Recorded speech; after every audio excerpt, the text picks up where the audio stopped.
So it's taken a while. Well, actually, I wouldn't say a while because M2s are getting delivered this year, but we're already almost end of the year. But finally, thankfully, we have an M2. Thank you so much. No worries. So, G87 was it? G87. Pretty much stock with the exception of wheels, tires and springs. So quick reminder, it's like 500-ish something horsepower? I think about 500 horsepower. I think they comment on it's like 450, but... Yeah, when you put them on a dyno, they're going to be 500, so, yeah.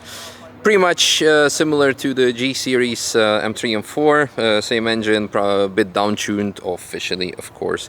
The tires are PS4Ss, however without the star marking, so not BMW spec. So BMW spec is more close to Cup 2, I would even almost say, slightly below that. But for the rest, stock brakes should be still okay on these G series. Some carbon fiber here and there. We have Miltech exhaust, extra big. A couple of grams of dirt for more weight on the rear axle, and I think that's kind of it. You're not joining us today because you're a bad passenger, but our friend Jordan will be. Oh yeah, cool. Well, without his sunglasses. Without his sunglasses. Let's put in all the cameras and go for a nice lap. Woohoo, exciting. All right, made it to the track. Off we go. Very excited. We might end up doing 2 laps depending on how the tires feel, how I feel, if the track conditions allow it, if it makes sense. So off we go. By the way, rear-wheel drive only, unlike the 3-4 series, where it's mixed drive mostly, unless you have the base model.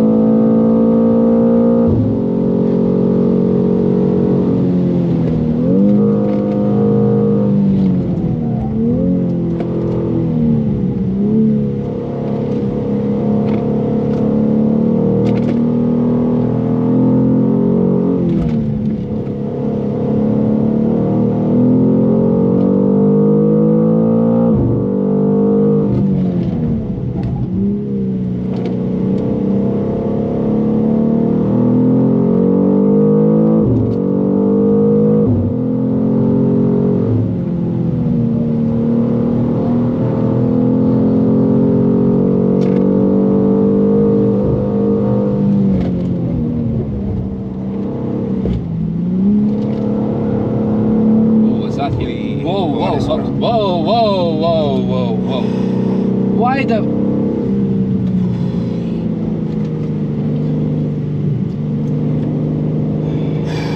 Sorry, but... Whew. Damn.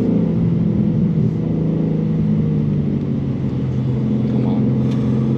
Yeah, look, there you go. Yeah, there you go.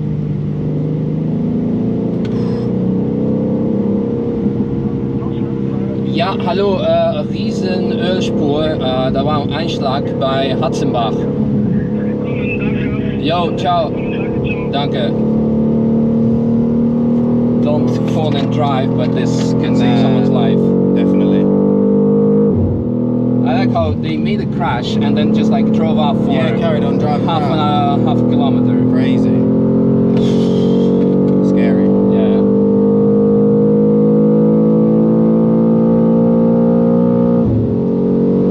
That was just like pure oil. Yeah, pure. They probably drove off thinking, oh, we'll make it till the end, and then the engine just broke off. I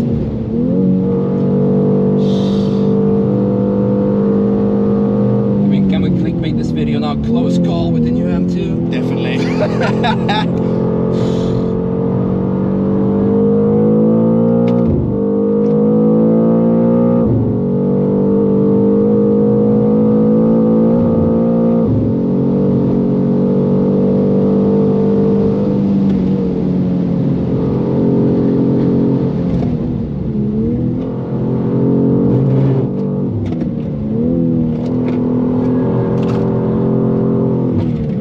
Bikers made it alright, because that's the biggest enemy that was like... I was out on my bike earlier. Oh really? Yeah, I got banned because it's too loud. Okay. Okay, well I was stuck behind the biker. Can you go to the mode settings? Yeah. And can you put suspension on sport instead of sport plus, please? Because I forgot that this is actually fully developed mode for the Nürburgring. Sport on the... And the suspension on chassis. Yes, thank you. Yeah. Good? Yeah, thank you. Because it felt a bit too stiff, especially with the lowering springs. Yeah. The tires start getting hot, so braking is a bit challenging. Nice, there is 4.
especially on such a hot day. It gives me Rimac Nevera vibes in terms of the corner speeds. You definitely need stickier tires, but even then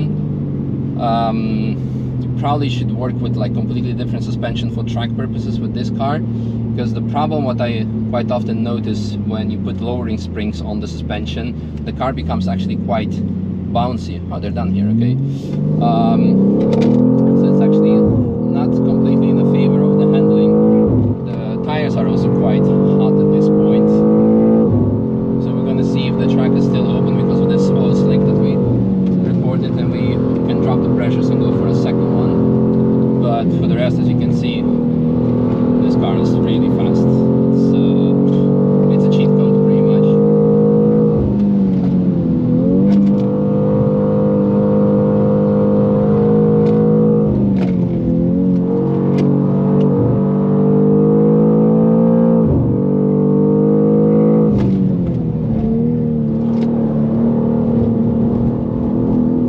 Smoky diesel. Smoky.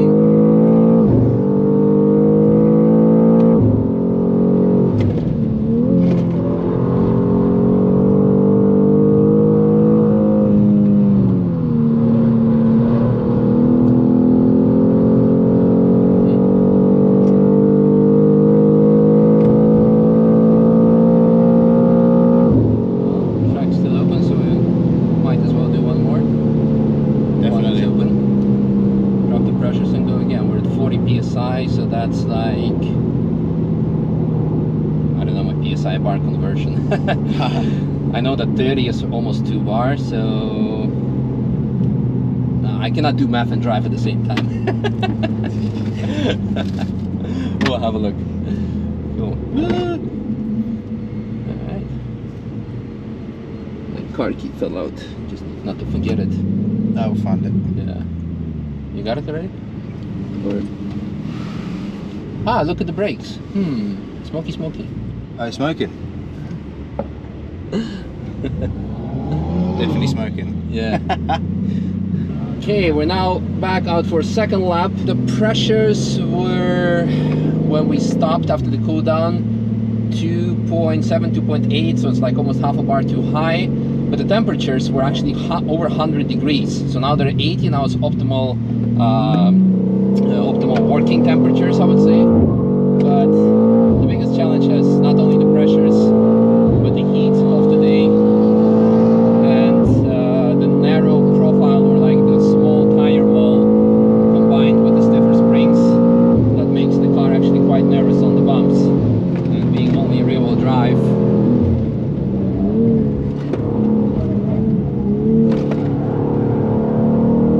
requires lots of throttle nannying.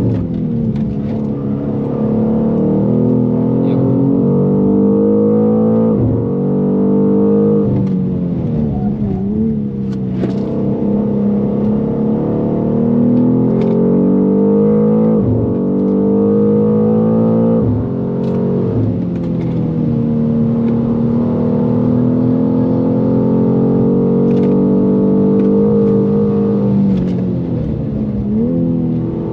Did you clean this up, or? Oh yeah, okay. Yep.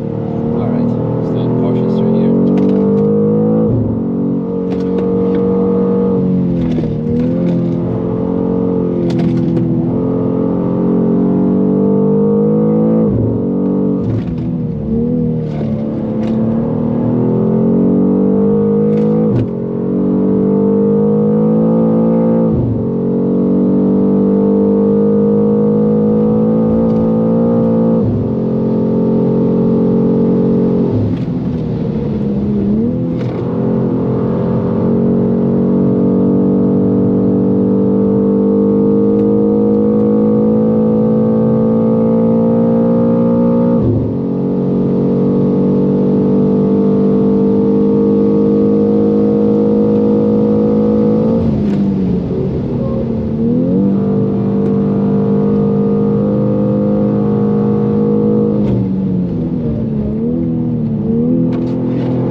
And that was important because I kept the, what's it called, the car close to the curb, straight next to the wall. Yeah. Because if I would steer in more, because we actually made it with the front tires. Yeah. The problem is the pattern that the rear wheel would follow, it would hit the rear curb. Yeah. And that would just like unsettle us so much and send us in the wall. It's something that with rear-wheel driven cars is quite a big thing. It happens to me with the set of Corsa there as well quite often when I drive with some cop car or a GT3R. The rear axle is not following the path of the front axle below. Like Someone's not looking.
That's kind of it then for this lap. How did you like it? Yeah, incredible. Incredible. Good. Glad you enjoyed. From my side, second lap was definitely more enjoyable than the first one because we had optimal temperatures and pressures. What am I doing? I apologize for overtaking under yellow. That was really stupid. Sorry. Now everyone's gonna blame the British. That was I got carried away. I'm really never overtake under yellow. Also make sure to drive appropriate speeds, which is 50 kilometers per hour. What was I saying? No, a lot more enjoyable. The second lap, you could still feel the weight, of course, in the corners, and the lower grip of this regular PS4S tire opposed to the BMW PS4S star marked tire. It definitely shows, especially also with the smaller narrow tire wall. It's a lot more bump sensitive, but for the rest, I mean, it's people always ask me like, hey, what should I buy, what would you prefer, an M3 or an M2? Honestly, in the larger sense of the word, there's not that much difference. Just go for the specific body type that you like, the one that suits you most, the one that is more spacious for you or whatever. If you're going for use the track, this is great, but also the M3 or an M4 is great. I think at the end of the day, they actually, the small power down tune is not even there or not even noticeable, and if you're gonna track it, you're probably gonna remap it anyway. I liked it. I would say, I don't even know if the wheelbase is shorter than the M3 or M4. Do you know that? Not too sure. Yeah, so if it is, then of course the car would benefit more from all-wheel drive, especially at these power levels. On this track, you really need grip. That's my, I would say, concern with this car. We still had plenty of grip. I'm sure if you're gonna put like sticky tires, some Air 1s or Cup 2s, proper suspension is going to be mwah, because I remember the transformation that the M240 underwent. When I drove the stock car, I'm like, oh my god, this is horrible. And then I drove a modified one of Paul, the purple one, and I'm like, this is the best car ever. I owe BMW apologize. So I believe it's going to be the same with this car. If you want to track it, I'm sure with some proper tasteful mods, it's going to be really good. It is already good as it is. For sure, definitely a great daily car. For me, that was of the G series. That's why I want an M3 Touring, because you have everything when it comes to comfort, then also space, and of course also power. You may not like the looks like it is with BMW, but I always said actually the M2 in person looks actually quite good. A lot of people don't really like the rear. I have not that much problems with it. I like the front. I absolutely hated it on pictures, but in real life it was actually quite great. With the M3 M4, when they published it on pictures, I hated it. In real life I still hated it. Now it kind of grown on me, especially with all the aftermarket options. But this, we're not going to talk about taste because this is all personal, but performance wise I think it's definitely a great car. Of course we can go on very deeper into discussion. Why would you buy a 100+ grand car if you can buy the previous model M2 and spend the money that you're gonna save on mods and gonna have a better track car?